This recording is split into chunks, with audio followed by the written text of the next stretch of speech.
कांग्रेस की सदर सोनिया गांधी ने मंगल के रोज मोदी हुकूमत को हदफ तनकीद बनाते हुए बीजेपी और आरएसएस के नजरिए के खिलाफ सख्त लड़ाई लड़ने और इनके झूठ को बेनकाब करने के लिए पार्टी के कारकुनों पर जोर दिया।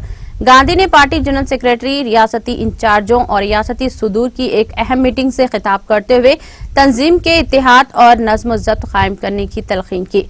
उन्होंने कहा कि हमें बीजेपी सिंह के बदनीयती पर मुबनी नजरिए का मुकाबला करते हुए पूरे अज़्म के साथ इनके झूठ को बेनकाब करना होगा।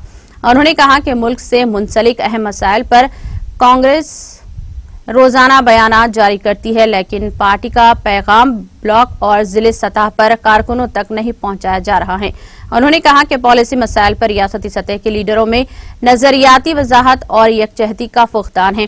कांग्रेस सदर ने हाल ही में नेशनल एग्जीक्यूटिव मीटिंग में भी पार्टी लीडरों को पार्टी से मुताल्लिक़ अपने ख्यालात पार्टी के फोरम में रखने और मीडिया के जरिए इनसे बात नहीं करने की हिदायत दी थी। उन्होंने इस मीटिंग में यह भी कहा था कि वो निगरान नहीं बल्कि सदर हैं और पार्टी के काम पर मुसलसल तवज्जो देती है। उन्होंने आज भी पार्टी में नज़्म ज़ब्त की नसीहत दी।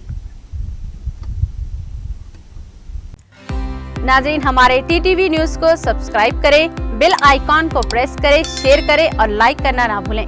और किसी भी एडवर्टाइजमेंट के लिए हमारे इस नंबर पर कांटेक्ट करें।